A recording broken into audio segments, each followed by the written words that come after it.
성모님에 대한 체험을 얘기하라 그럴 때 저는 사실 별로 없어요. 저는 기억이 별로 없고, 전 다만 그저 어릴 때 놀았던 곳이 성모동산 앞이긴 했어요.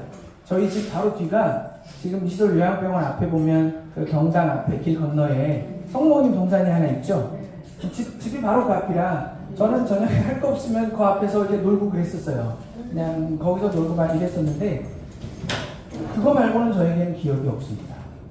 다만 어머니를 통해서는 저는 많이 체험을 했습니다. 저희 어머니가 항상 집에 성모상이 당연히 여러분도 있죠. 저녁만 되면 이제 귀에 이제 끌려가는 거죠. 기도하자. 촛불 켜는 순간 저는 이제 좋은 신용을 합니다. 그러면 어머니는 조심스레 묵주를 꺼내서 저에게 하나를 딱 줍니다. 그럼 저는 이제 열심히 좋은 신용을 합니다. 그러면 어머니는 아시고 옆구리를 푹 찌르시고 제 손에 묵주를 쥐어주시면 꼼짝없이 5단을 다 바치는 겁니다. 그러면 이제 그런 기억들이 항상 있었던 기억이 납니다. 근데 결국은 어머니는 돌아가시기 전까지 계속 손에 묵주를 쥐고 계셨었어요. 그래서 지금은 그 묵주를 제가 가지고 있습니다. 네. 어머니 품이라고 해서 제가 뭐 다른 걸 가질 수는 없고, 보니까 이제 묵주를 가졌는데, 그리고서 이렇게 보니까 파티마의 묵주 갔다 오셨는지 모르겠어요. 몸이 안 좋으셔서 가시지 못하고 누구한테 선물을 받으신 것 같아요. 그런데 그 파티마의 묵주가 있는데, 그래서 제가 엊그제 저희 성모의 밤이었어요. 그래서 어머니 쓰시던 묵주 보다가 이걸 왜 가지고 계셨을까? 이걸로 한번 해볼까 하고 꺼냈는데 보니까 끊어져 있는 거예요. 그러니까 어머니가 이걸 하시다가 아마 끊어지니까 거의 묶어서 이렇게 잘 그 상자에 이렇게 보관해 두셨더라고요. 그래서 파티마의 성모 오늘 또 뭐지? 내 말이 또 끊어지지 않을까? 불안감이 또 엄습해 오기도 했습니다. 근데 이 성모님은 어떤 분이시냐라고 얘기할 때 저는 여러분들에게 그런 말씀 한번 드리고 싶어요. 여러분들 성모님을 보면 뭐가 생각나세요? 응? 공정. 인자하신. 네, 많은 게 떠오릅니다. 그런데 저는 성모님 뒤에 든든한 백그라운드가 항상 떠올라요. 네? 그러니까 이분 혼자 보이는 게 아니라 항상 이분을 보면 뒤에 저는 백그라운드처럼 예수님이 보이는 것 같아요. 그래서 그런가 가끔 우리가 혼동할 때가 있습니다. 뭘 혼동하는 줄 아세요? 우리 성모님을 통해서 전구하는 건데 성모님께 기도한다라고 생각할 때가 있어요. 네. 그죠? 네. 그래서 예전에 어떤 할아버지 신부님이 제 고민이 하나 있었어요. 어릴 때부터 아까 말씀드린 것처럼 제가 자꾸 묵주기도 하면 좋은 신용을 해서 그런가 묵주기만 하면 졸아요. 같이 걸으면서 하면 안 졸은데 방에서나 이렇게 너무 늦어서 이것저것 하다가 늦어서 방에서 이렇게 하다 보면 잠들어 버려요. 그래서 저는 너무 고민이에요. 죄송한 마음도 들고 막 고민해서 고해성사를 받는데 그 신부님이 그러더라고요. 걱정하지 마. 네가 잠들면 성모님이 대신 받쳐주실 거야. 그때부터 마음 놓고 졸았습니다. 그러니까 이 말은 사실 농담이지만 편안함이 온 거죠. 편안함이. 긴 묵주기도 안에서 내가 이걸 끝마치고 못 마치고 중요한 게 아니라 내가 성모님과 함께 그 성모님께서 그 삶의 안에 드러난 예수님의 하느님의 사랑을 우리가 같이 묵상하고 기도하는 건데 이것이 부담으로 안 오니까 좋더라고요. 그래서 저는 그분의 말씀의 의미를 그렇게 받아들였습니다. 진짜 졸아도 된다가 아니라 그만큼 편해진 그런 기도였던 것 같습니다. 그래서 오늘 여러분과 함께 하고 싶은 이야기는 성모님의 삶, 성경이나 우리 전승 안에서 우리 경전화되지 않은 외에 나온 그런 글을 통해서 성모님의 삶을 통해서 드러나는 그런 것들을 우리가 한번 조금 살펴보면 좋겠다. 왜냐하면 제 경험이 너무 없고 그렇다고 해서 제가 그냥 빈 머리로 오면 왜 그런 거 있잖아요. 강론이 5분 이상 되면 악마의 그래서 저는 이게 막 성령이 좀 더 많이 부족한 것 같고 그래서 제가 그래서 조금 준비해온 걸 같이 나눠보도록 하겠습니다. 원래 셀기도의 목적이 그거죠. 자신과 이웃의 성화 그리고 세상을 구원하는 거죠. 맞죠? 이것도 제가 그 신부한테 들었어요. 제발 좀 정보 좀 달라. 여러 가지 얘기했는데 사실 그 친구와 같이 공부를 할 때 그 친구가 이 파티마 성모님에 대해서 저한테 엄청 말을 많이 했었어요. 그런데 다행인지 불행인지 당신은 그 친구나 저나 영어를 잘 못할 때였어요. 그래서 기억에 남는 게 별로 없어요. 근데 뭐 저보다 여러분들이 워낙 잘 아실 거기에 저는 아까 말씀드린 것처럼 이 성모님의 삶, 그래서 그분이 어떻게 하나님의 말씀, 그분을 통해서 어떻게 하나님의 말씀이 받아들여지고 이루어졌는지 이런 것들을 성경이나 전승을 토대로 한번 좀 정리해보고 싶습니다. 그래서 성모님의 이야기를 하기 전에 이미 그분의 부모님 얘기가 나와야죠. 시작이면 그 근본이 나와야 됩니다. 부모님이 누구일까요? 네, 요아킴과 안나. 네, 그래서 보통 보면 부부들 중에서 형제가 요아킴이면 10종 8구 안나, 네, 자매님이 안나면 남편분은 10종 8구 요아킴의 경우가 많습니다. 그런데 우리가 잘 알고 있습니다. 그런데 이게 사실 성경에 나오진 않았어요. 어떻게 태어나고 이런 게 정확하게 나오진 않았지만 전승이 좀 더 정확합니다. 그러면 요아킴과 안나의 기도를 들으신 하나님께서 그 부부가 낳을 딸을 세상의 구세주로 이렇게 보내실 그 당신의 아드님의 어머니로 이미 선정하시고 보내주셨답니다. 그래서 이것에서 우리가 말하는 무염시태라는 원죄 없이 잉태되신 동정 마리아라는 말은 사실은 여기에서 비롯됩니다. 이것은 누군가가 무염시태야 없었어 이렇게 말하지 않았고 사실 성모님의 잉태 순간부터 왜 구세주를 낳으셔야 하는가. 그러니 이분은 우리 인간은 다 죄 중에 태어났지만 성모님만은 그러지 않으셨을 거야 라는 역사적인 우리의 인식이 담겨진 교리가 바로 무염시태라고 하는, 요즘은 이제 원죄 없이 잉태되신 복되신 동정 마리아라고 얘기하는 그 교리가 사실 여기에 있습니다. 그러니 우리가 항상 생각하시면 좋습니다. 나이 많고 애 없이 나이 들어가시는 부부들 요즘은 더 불임 때문에 많이 고민하고 고생하는데 그분들 안에서 하나님은 어떻게 일하실까 모른다라는 겁니다. 모릅니다. 근데 요아킴과 안나에게는 하나님께서는 그렇게 일하셨습니다. 왜 그랬을까? 아까 말씀드렸죠. 왜 그렇게 일하셨어요? 끊임없이 기도했어요. 끊임없이 기도했어요. 물론 그들은 구세주를 낳을 딸을 낳게 해주십시오라고 기도하진 않았어요. 즉 우리의 간절한 기도에 하나님께서는 그걸 더 좋게 활용하시는 분이십니다. 그리고 보면 성모님의 유년 시절, 마리아의 유년 시절은 어땠을까? 잘 모릅니다. 왜? 써놓지 않았습니다. 가만히 생각해보면 왜 안 써놨을까? 성모님에게 포커스가 집중되는 걸 성경은 원하지 않았습니다. 누구에게 집중되길 원했을까요? 이분을 통해 이 세상에 오실 그분에게 집중되길 원하셨습니다. 그렇지만 우리가 알고 있는 것처럼 나자렛 마을에서 태어나 자랐습니다. 그리고 그 나라 당시의 풍습대로 15세, 16세 그때 되니까 혼인을 할 준비를 합니다. 그때 누가 그 짝이 돼요? 요셉이라는 사람. 그런데 이건 설마다 조금 다르긴 하지만 나이가 조금 있었다라는 설도 있지만 어쨌든 목수였습니다. 목수, 노동자였죠. 노동자의 아내가 될 예정이 됩니다. 그런데 그때 하필이면 뭐예요? 그때 천사의 알림을 받게 됩니다. 보경이가 지금 몇 살이지? 딱 저 나이에. 보경이 어머니 우실 겁니다. 만약에 이 나이에. 그죠? 요아킴과 안나의 입장이라고 여러분들 생각해 보십시오.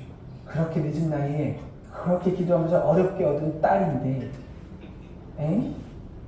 힘들었을 겁니다. 그러니까 저는 성모님의 그 순응하는 모습도 있지만 드러나진 않고 확실하진 않지만 요아킴과 안나의 그 모습도 우리는 같이 돌아볼 만하다라고 생각합니다. 그리고 성령의 강림으로 구세주를 잉태하게 되리라는 전가를 받은 성모님, 그때 성모님은 어떤 반응이셨을까요? 아니, 마리아 그렇겠죠. 저는 남자를 알지 못합니다. 무슨 말씀이십니까?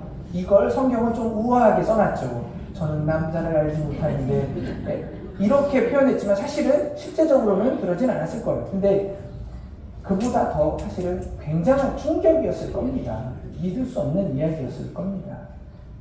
그런데 그걸 받아들이죠. 말씀하신 대로 그대로 저에게 이루어지기를 바랍니다. 그리고 나서 어떻게 해요? 우리가 잊지 말아야 될 것은 바로 다음 행동이에요. 성모님께서 그 다음에 어떻게 행동하셨는지 혹시 아시나요? 엘리사벳을 찾아 방문합니다. 왜 방문하셨을까요? 네? 천사가 뭘 알려줬죠? 나의 임신을 알렸는데 난 아직 15살, 16살밖에 안 되고 난 남자를 모르는데 근데 왜 엘리사벳을 찾아갈까? 엘리사벳은 이미 임신한 지 6개월이 넘었다. 그럼 확인하러 갔겠죠? 네. 그랬을 수도 있지만, 왜냐면 이걸 전혀 부정을 할 수는 없어요. 왜? 성경에 확인하러 간 건 아니다 라고 말하진 않아요. 하지만 저는 이 의미보다 더 큰 의미가 있다고 생각합니다. 뭐냐면 그 이야기를 듣고서 성모님이 엘리사벳을 만나러 가는데 엘리사벳이 살던 곳은 성박, 저 멀리 계곡 같은 곳을 지나가야 합니다.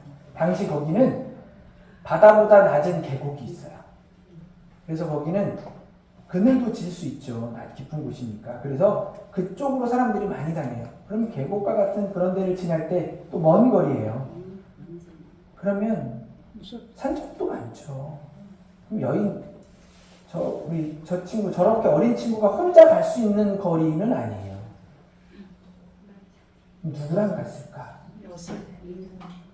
가장 믿을만하고 듬직하고 내 비밀까지 공유할 수 있는 사람. 네, 이것도 나오진 않았지만 아마 요셉께서 함께 동행하지 않으셨을까. 근데 어쨌든 방문합니다. 그 이유는 제가 볼 때는 확인 차원이라기보다 성모님이 들으셨잖아요. 나중에 듣게 될 성모님의 삶을 보면 이게 이해가 됩니다. 엘리사벳이 임신 6개월, 늦은 나이에 임신한 엘리사벳 얼마나 힘들까. 도와주러 갑니다. 함께 해주러 갑니다. 그래서 뭐예요? 거기서 6개월을 지냅니다. 그건 뭐예요? 출산 때까지 있었고 본인이 이제 힘들 때쯤 온 거죠. 그러니 당연히 성모님은 엘리사벳을 만나러 왜 가셨냐 물으면 확인하러가 아니라 뭐예요? 엘리사벳을 도와주러 가신 겁니다.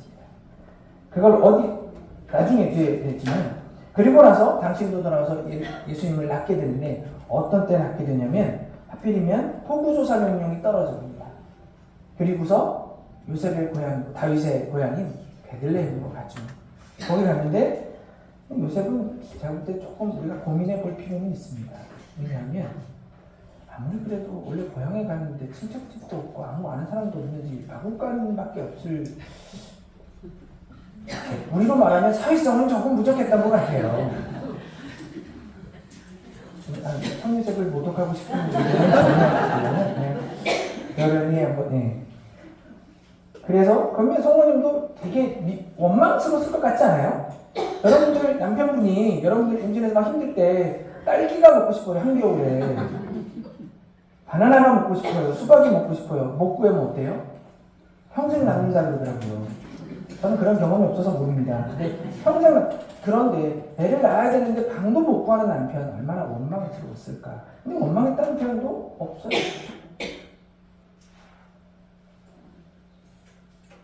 그리고 나서 또 애를 낳습니다. 근데 애를 낳고서 누일 데가 없으니 그 위에 누웠어요. 그리고서 어때요? 금방 또 해외로 도피합니다. 야반도주한 애가. 아니 애를 낳는 과정도 서럽기도 한데 야반도주를 또 해외로 가야 됩니다. 그럼 해외에서 살면 쉬울까요? 어렵습니다. 정말 어렵습니다. 근데 그런 삶을 해야 됩니다. 근데 그러고 나서 또 어느 순간 소리 소문 없이 조용히 들어오십니다. 조용히 들어와서 고향으로 돌아와서 고향에서 살게 됩니다. 근데 그 이야기도 거의 전해지지 않습니다. 이 말은 뭐냐면요, 당신이 드러내지 않으셨다는 얘기입니다. 뭐에 집중하셨을까요? 당신에게 하나님께서 주신 자녀 예수님을 키우는데 전념하셨을 겁니다. 가끔은 성 요셉과 부부싸움도 좀 하셨을지도 모르죠. 근데 중요한 건 당신을 드러내지 않는 삶이었다라는 것. 그리고 그러다가 예수님의 은혜도 그 중에 이런 일이 벌어집니다. 동네 혼인잔치, 우리가 알고 있는 가나의 혼인잔치죠. 이걸 왜 제가 또 이렇게 하냐면, 사실 이거에서 저는 좀 엉뚱한 생각이 들었습니다. 뭐냐면 성모님께서는 이전, 이후 사실 예수님께 뭔가를 얘기하거나 부탁하지 않으십니다. 부탁의 말은 이 가나의 혼인잔치 말고는 없습니다. 그런데 혼인잔치에 거의 그냥 부탁 정도가 아니라 거의 떠밀죠. 떠밀게 됩니다. 근데 사실 이때 물론 하나님의 뜻 안에서 이것도 이루어졌겠지만 그 인간적인 모습도 저는 보게 됩니다. 그 대화를 보면 글은 또 아주 우아하게 표현되어 있어요. 근데 그러잖아요. 아들아, 포도주가 떨어졌구나. 여인이시여, 그게 저와 무슨 상관이십니까? 근데 이거 리얼리티하게 우리의 말로 옮겨볼까요? 야, 포도주가 없대네? 왜 그 말을 하셨냐면 예수님의 별명이 뭐예요?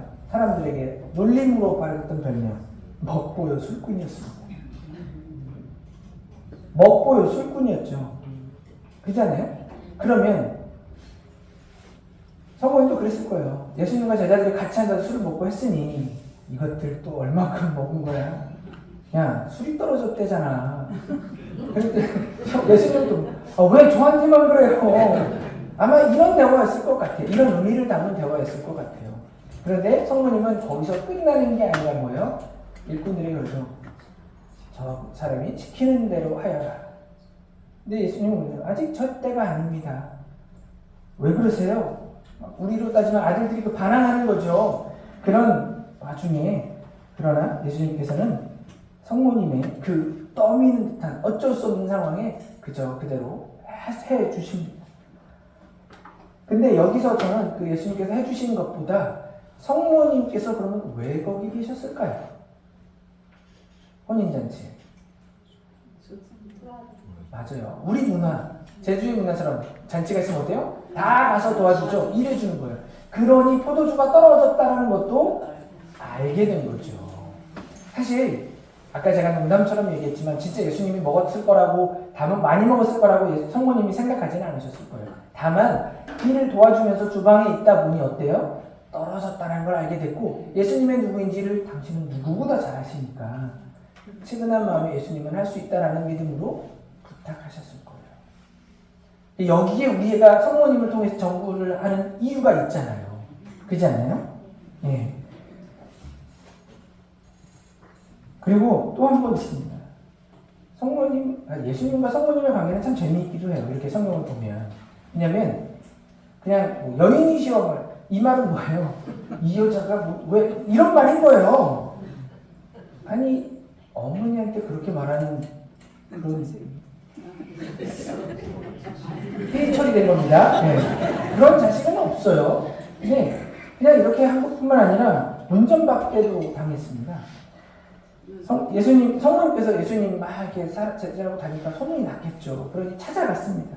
그래서 누군가 얘기하죠. 저 밖에 지금 당신 어머니와 가족들이 형제자매들을 찾아왔습니다. 그랬더니 예수님께서 뭐라 그래요? 누가 내 어머니고 누가 내 형제들이, 이들이 내 어머니요 내 형제들이다. 이것도 리얼리티로 좀 바꿔볼까요? 머릿속에 이미 상상되시죠? 바로 그겁니다. 아니 예수님, 저기 부모님이랑 형제들 찾아왔는데요? 누가 내 어머니고 누가 내 형제예요? 다 여기 있는데? 그러면 성모님이 이 얘기를 들으셨으면 어땠을까요? 서운하죠. 너무너무 서운하죠. 그런데 아마 성모님은 이 뒤에 말도 들으셨으면 안 서운했을 것 같아요. 그 뒤에 예수님께서 이렇게 얘기하시잖아요. 하늘에 계신 내 아버지의 뜻을 실천하는 이야말로 내 어머니요 내 형제들이다. 이 말은 저분은 내 어머니야, 뭐 형제 아니가 아니라 저분이야말로 내 진짜 어머니시고 저분이 어떤 어머니시냐? 하느님의 말씀을 그대로 실천하는 분이다 라는 것까지 포함하는 말씀인 것 같아요. 그렇지 않아요? 네. 그대로 저에게 읽어주셨어요. 이분이 하신 말씀이에요. 그래서 그 일이 그대로 이루어졌습니다.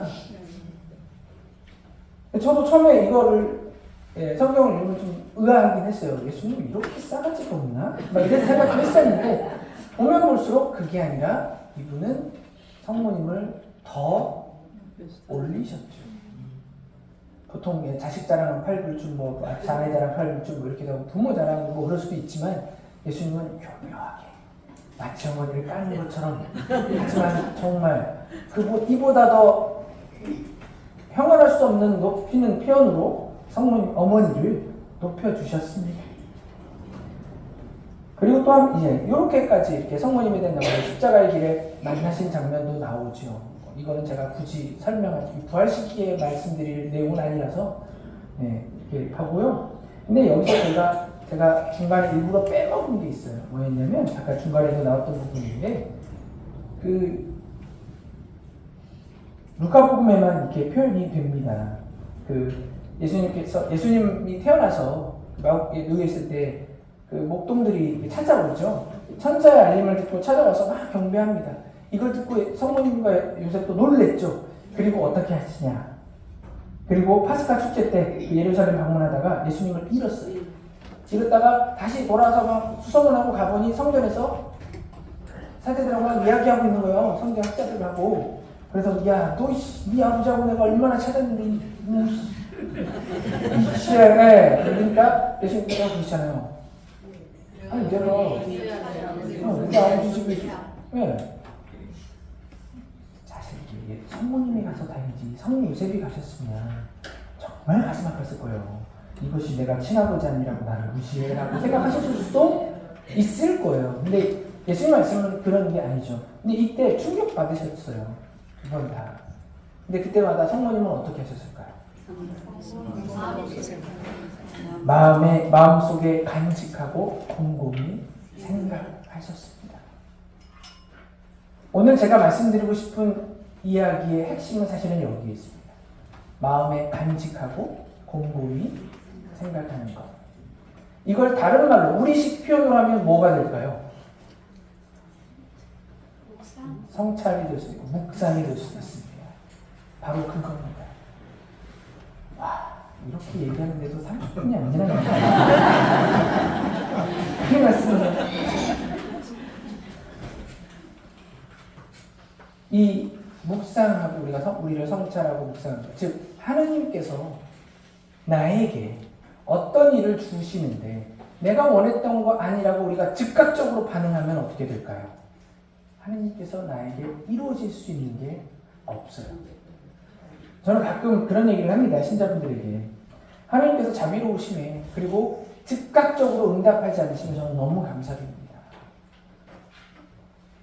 예를 들어 하느님께서 제가 잘했다고 칭찬해 주시고 못했다고 벌을 주시면 저는 이 자리에 못 쓰죠. 이미 오래전에 벼락 맞아 죽었을지도 모릅니다. 그런데 자비로우신 하나님 덕분에 저는 아직도 용서받을 기회를, 구원의 길로 갈 수 있는 기회를 얻고 있습니다. 이게 아까 이미 건강하셨죠? 그래서 우리가 한번 같이 생각해 보고자 하는 것은 이 묵상이라는 것. 저는 묵상은 사실 기다림 같습니다. 묵상은 우리가 조용히 가만히 앉아서 그냥 아무것도 안 하는 수동의 상태는 아닙니다. 물론 수동적인 면도 있습니다. 성령께서 오셔서 나를 어떻게 이끄시는가를 내면적으로 들여다보는 것도 있지만 사실은 그 안에 우리의 능동적인 것들이 있습니다. 뭐냐면 오늘 하나님께로 가고자 하는 의지를 가지고 하나님께서 나에게 오시길 바라는 내 마음을 열어젖히는 행동도 능동입니다. 그리고 나의 것을 내려놓는 것도 능동입니다. 그리고 나서 우리는 뭐냐면 기다립니다. 그분께서 나에게 일하시기를 기다리게 됩니다. 그래서 이 기다림에 대해서 한번 같이 나눠보고 싶습니다. 성모님께서도 그런 사건들을 그저 수동적으로 막 그냥 조용히 입 닫고 지나가서 없던 일처럼 해버리신 게 아니죠. 마음속에 간직하셨고 곰곰이 생각하셨다라는 겁니다. 그러니까 기다림은 뭘까? 그럼 저는 기다림 몇 가지 얘기할 수 있겠습니다. 기다림은 첫 번째 믿음이라고 생각합니다. 믿으니까 기다립니다. 주님께서 언제 오실지 모르지만 반드시 오신다. 이걸 믿으니까 우리는 기다립니다. 믿음이 없으면 어떻게 돼요? 믿음이 없거나 부족하면 우리는 기다리다가 포기하거나 아예 기다리는 걸 아유 뭘 기다려 이렇게 됩니다. 그 복권 사는 사람들이 그렇다면서요. 이거 되면 뭐라고 그 행복감이 일주일의 행복인가 한 달의 행복 뭐 이러면서 한다고 하더라고요. 근데 만약 내가 전혀 안 될 거라고 생각하면 사겠어요? 안 될 걸 알지만 그래도 조금큼의 그 믿음이 있으니까 그 행복이라도 그런 거죠. 사실 예루살렘에 우리가 아까 제가 말씀드린 것처럼 시메온이라는 그런 사람이 있었습니다. 이 사람은 의롭고 독실해서 이스라엘의 위로를 받을 때를 기다리는 사람이었습니다. 그래서 성령께서 항상 그 시메온과 함께 하고 있었습니다. 그런데 그는 이제 나이가 들어서 나 이제 정말 죽을 건데 언제 보게 주거냐 이렇게 기도하고 있었는데 기다리다 죽을 때가 다가왔습니다. 그럴 때 성령께서 오셔서 너 이제 그리스도를 만날 수 있다. 그리고 그 전에 넌 죽지 않을 거라고 알려주게 됩니다. 그리고 직접 그때 이야기하신 것처럼 성령께서 이야기하신 것처럼 젊은 부부가 아기 예수님을 들고 성전에 봉헌하러 왔을 때 그걸 알아보고 시메온은 그러죠. 주님 이제야 말씀하신 대로 당신 종을 평화로이 떠나게 해주셨습니다. 제 눈이 당신의 구원을 본 것입니다.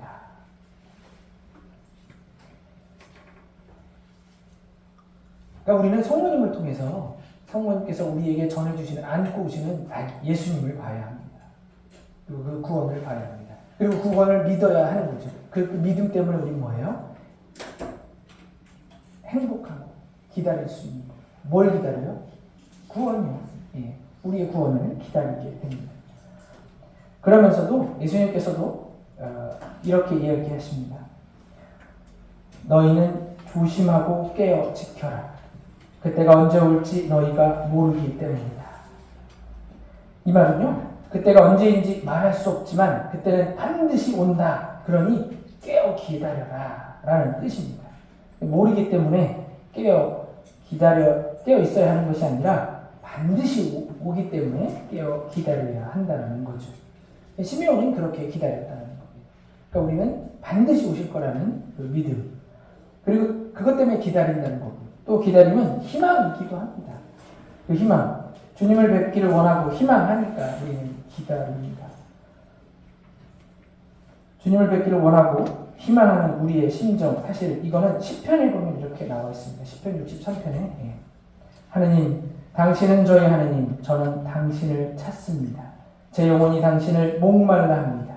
물기 없이 마르고 메마른 땅에서 이 몸이 당신을 애타게 그립니다. 즉 물기 없이 메마른 땅, 생각만 해도 입술이 바싹 마르고 갈라지는 그곳에서 한 줄기, 한 방울의 물이 얼마나 소중할까요? 그런 것처럼 우리가 예수님을 진짜로 희망하고 있을까요? 더운 여름 밖에서 막 하다가 그 물 한 모금 먹고 싶을 때, 목마를 때 물 이렇게 애타게 찾듯이 우리가 진짜 주님을 애타게 찾고 희망하고 있는가? 저는 성모님의 그 마음속 간직한 침묵, 이 안에서 많은 것들을 보게 되는 것 같습니다. 믿음도 보지만 이렇게 희망, 이 안에서 이루어질 하느님의 뜻에 대한 희망입니다. 그러니 그분은 간직하고 침묵을 할 수 있었던 것 같습니다. 주님을 애타게 그리워하는 사람, 그 사람이 주님을 기다리는 건 당연합니다.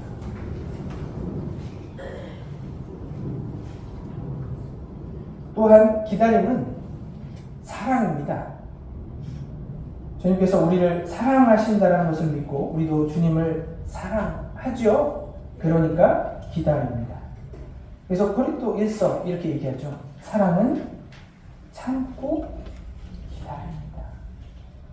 저는 처음에 이 말이 사랑은 왜 참고 기다리지 했는데 이렇게 연결되니까 와, 기가 막힌 이야기입니다. 주님을 사랑하기 때문에 우리 신앙생활에서 어떤 어려움을 만나도 우리는 참고 견딥니다. 주님을 사랑하지 않는다면 또 기다리지 않거나 억지로 기다리게 됩니다. 근데 힘든 일을 만났을 때 어떻게 되나요? 포기해버리게 됩니다. 그런데 주님을 사랑하는 것만큼이나 우리에게 중요한 것 뭘까요? 주님을 사랑하는 것만큼 맞습니다. 이럴 때 박수 주셔야 돼요. 보세요. 박수 소리가 아까랑 다르죠? 바로 이웃 사랑입니다.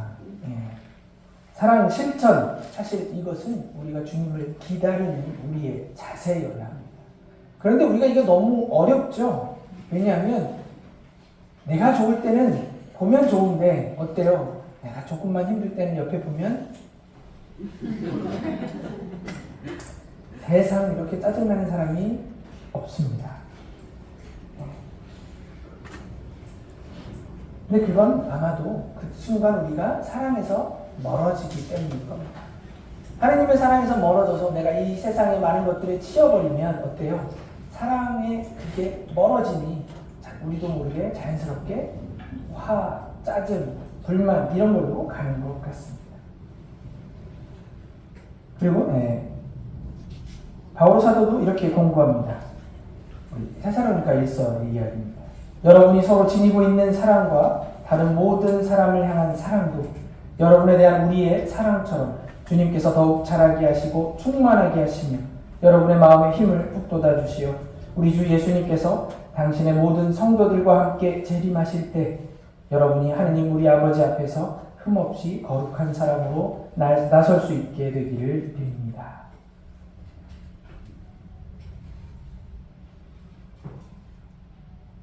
이 말, 참, 저는 사도 바오로는 참 대단하신 분 같습니다. 얼마나 하느님의 사랑에 흠뻑 젖어서 그렇게 살았으면 이런 표현들을 할 수 있을까? 직접 만난 제자도 아닌데도 불구하고 어떻게 하느님을 그렇게 체험했으면 이런 말들을 할 수 있을까라는 생각을 해보게 됩니다.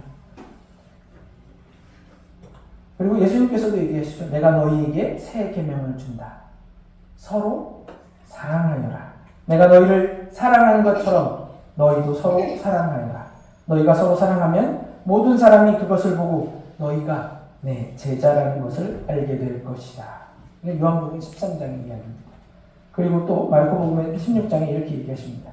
너희는 온 세상에 가서 모든 피조물에게 복음을 선포하리라. 사랑하기 때문에 그런 거죠. 사랑의 복음을 선포하는 거죠.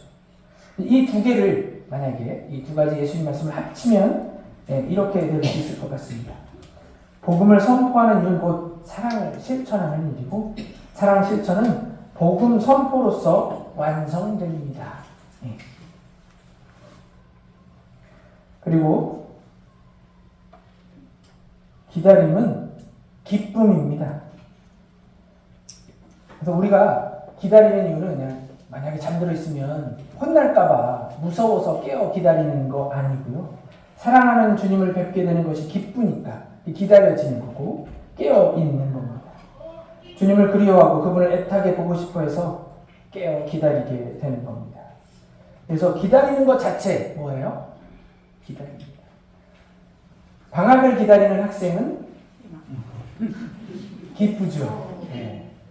아이들의 개학을 기다리는 부모님은 기쁘죠. 그겁니다. 그래서 신앙생활 자체는 뭐예요? 우리가 하나님께 가는 그날을 기다리는 거잖아요. 또 그분의 구원을 기다리는 거죠. 그러니 사실 신앙생활 자체는 기쁜 일입니다. 그래서 사랑이 없으면 기다리는 기쁜 일이 아니라 괴롭고 그냥 인내로 끝나버립니다. 인내해야 할 일이 되어버립니다. 그래서 주님을 그리워하고 그분을 애타게 보고 싶어 해서 우리가 기다리는 것이 아닌 정말 어쩔 수 없이 인내하는 일이 되어버리면 안 되는 거죠. 예수님의 말씀에서 주인이 갑자기 돌아와 너희가 잠자는 것을 보는 일이 없게 하여라 라고 얘기하시죠. 그 말씀 사실 겉으로만 보면 갑자기 돌아온 주인에게 혼나지 말아라, 그러니 깨어있어라 하는 말처럼 들리지만 사실은 이것 역시 주인이 언제 돌아오든지 간에 사랑과 기쁨으로 깨어있어라 라는 말이라는 겁니다.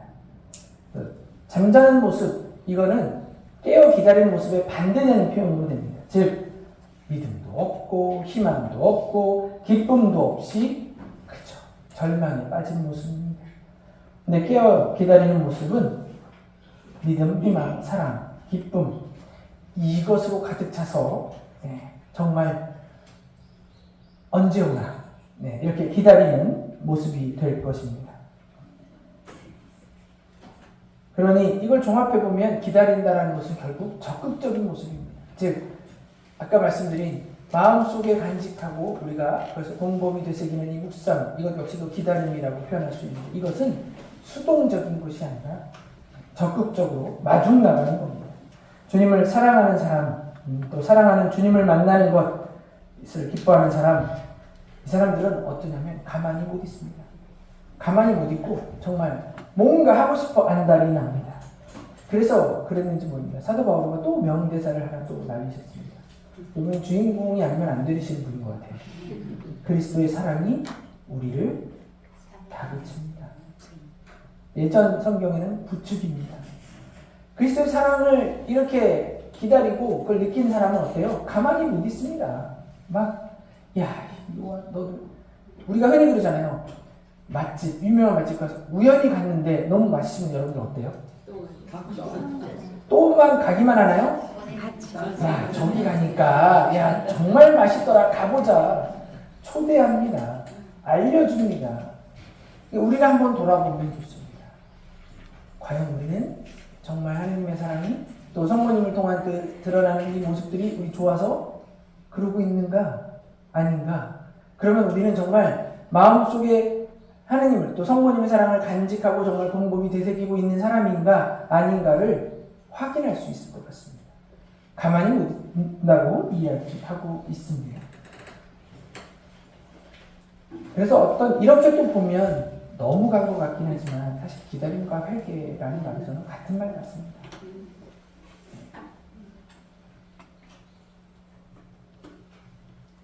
이 이야기를 하고 사실을 제가 시계를 봤을 때 와, 시간이 충분히 지났구나 라고 했어야 되는데 등에서 식은땀이 한번 또 쭈르륵 흘러내리고 있습니다. 근데 제가 이런 말씀을 드리는 건요, 사실 성모님의 삶을 묵상할수록 느껴지는 것은 누가 이렇게 만들었는지 모르겠지만 이 미사의 구조와 너무나 유사하다라는 생각이 듭니다. 왜 이 말씀을 드리냐면 말씀이 사람이 되시는 그 중개자 역할을 하셨습니다. 중간 역할, 도구가 되셨습니다. 미사 안에서 말씀이 사람, 즉 당신의 몸이 되어 우리에게 옵니다. 그렇지 않나요? 그리고 그 말씀이 우리에게 이루어집니다. 그리고 어때요? 이 미사 안에서 우리는 온전히 하느님을 체험합니다. 성모님께서는 당신의 인생을 통틀어 하느님을 그대로 체험하셨습니다. 그리고 시작도 우리가 그러죠. 우리 시작 인사에서 저는 주님께서 여러분과 함께 라고 인사하는 걸 좋아한다고 말씀드렸잖아요. 은총이 가득한 이여 기뻐하여라. 주님께서 함께 계시니 너는 여인 중에 복되다. 근데 이 말이 주님께서 함께 하신다는 이 말이 미사의 곳곳에 숨어 있습니다. 일단 시작할 때 했죠. 그죠? 그리고 또 언제 해요?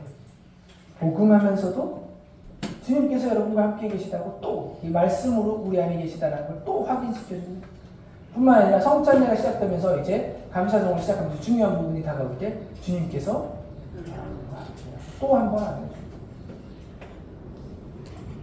그리고 마지막 마침을 하면서도 또 뭐래요? 주님께서 여러분과 함께 있으니 걱정하지 말고 가세요. 빠이. 인사하고 있습니다. 그럼 성모님만 주님께서 함께 계신 여인 중에 복된가요? 네. 제 입에서 하는 말 아닙니다. 여러분 스스로 하십니다. 간혹 저는 이제 조금 안타까울 때가 그거죠. 미사하면서 이게 너무 기계적으로 나옵니다. 주님께서 여러분과 함께. 그럼 여러분들 뭐라고 대답하죠? 그 말의 의미 한번 생각해 보세요. 야, 주님께서 너희와 함께 있어 라고 제가 얘기했더니 알아. 근데 너와도 있다? 서로가 서로에게 뭐예요? 깨우쳐주고 있어요. 저는 어쩌면 가브리엘 천사와 성모님과의 대화 안에도 저는 그런 느낌을 많이 받게 됩니다. 물론 천사에게 주님께서 함께 있다라는 말을 하는 것 자체가 웃긴 말이니까 그런 표현이 없겠지만 우리는 스스로 확인하고 있습니다. 서로가 서로에게 힘을 주고 있습니다. 이 기쁜 이야기입니다. 그리고 기도 중간중간마다 하는 모든 것들이 우리의 대화로 이루어졌는데 우리는 여기 뭐라고 해요? 그냥 습관적으로 되어버리면 너무 아쉽다. 그래서 성모님처럼 우리는 뭘 해야 될까요? 마음을 간직하고 한 번쯤은 곰곰이 머물러야 합니다. 기다려봐야 합니다. 그 말이 어떤 의미로 나에게 다가오는지 우리는 기다려볼 필요도 있습니다. 그럴 때 은총이라는 것이 나에게 왔을 때 우리는 그저 스쳐 지나가서 모르는 일이 없을 것 같습니다. 제가 간혹 이제 고해실에서 그런 얘기 합니다. 많은 분들이 고해성사 내용은 아니니까 좀 당황스러울 때가 몇 번 있습니다. 웃자고 하는 이야기입니다. 근데 실제도 있습니다. 고해실이 좁잖아요. 좁아요. 양쪽으로 열리죠. 한 분이 오셔서 고해실을 했는데 탁 오는 순간 신기해. 와, 뭐 드셨는지 다 확인하겠어요. 그리고 다 했어요. 그리고 이걸 딱 열었어요. 그랬는데 응? 반대편에서 그러는 겁니다. 전 속으로 나 아닌데.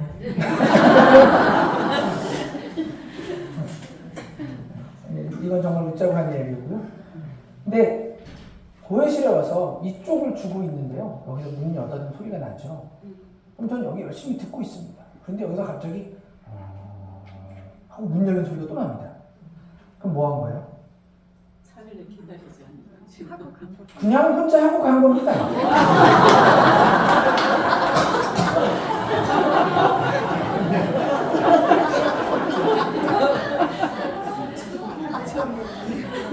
거짓말 아니고요. 실제로 제가 사제가 돼서 첫 번째 판공 때 이런 일을 제가 겪은 거예요. 너무 당황해서 이걸 막 하고 있는데 끊으면 안 될 것 같고 안절부절 못해서 이러고 있는데 그래서 어쩔 수 없죠. 갔잖아요. 그래서 제가 끝나고 그때 이제 할아버지 신부님 계셨는데 신부님께 여쭤봤어요. 사실 좀 당황스럽다고 너무 힘들었다고 왜? 그러고 야 용서는 네가 주냐? 주님이 주시냐?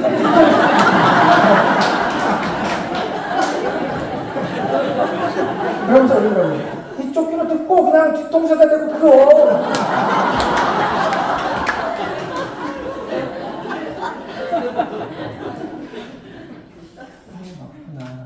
근데 제가 왜 이 말씀을 드리냐면 그러니까 고해실에서 서로 간의 대화를 통해서 내가 미리 알아내는 것도 중요하죠. 알아내고 와서 고백하고 내가 이런 죄를 전 죄인입니다 했을 때 하나님께서 그걸 용서해 주신 나 이런 죄를 지은 죄인이지만 이런 은총을 받았구나를 느끼는 고해성사인데 내가 제대로 알아보지 않으면 또 내가 그걸 제대로 고백하지 않으면 뭐예요? 내가 어떤 용서의 은총을 받았는지 모르는 거죠.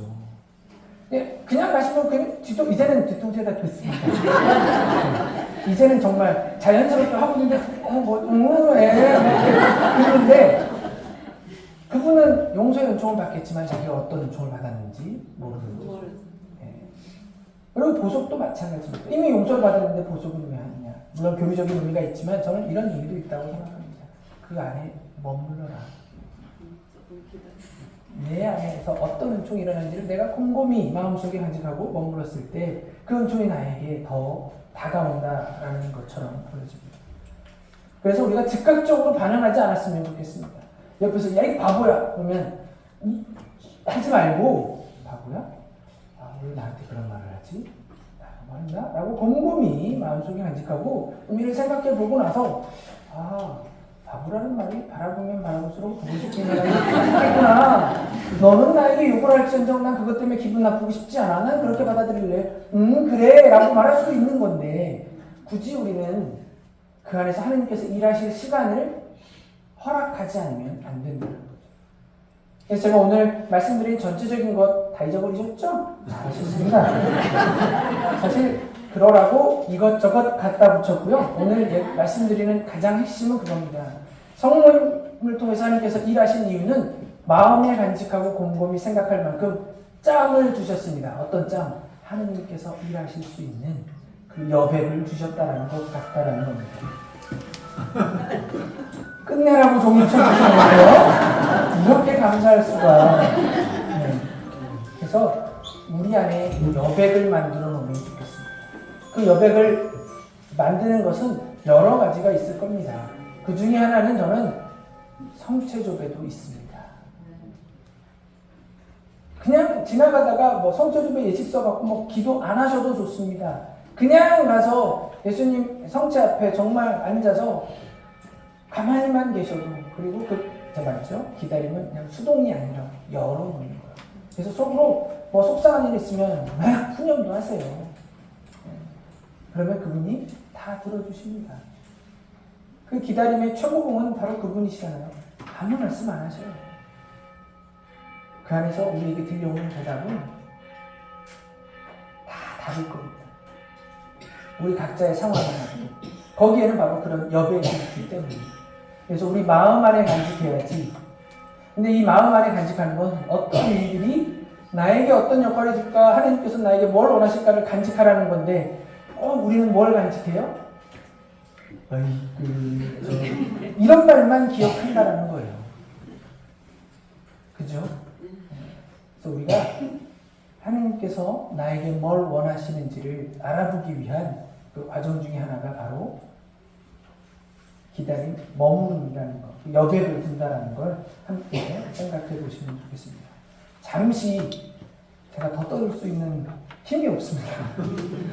제 소스는 다 썼습니다. 네, 그래서 이제 여러분들 잠시 그 여백을 가지면서 하나님께서 나에게 오시기를 기다리면 좋겠습니다.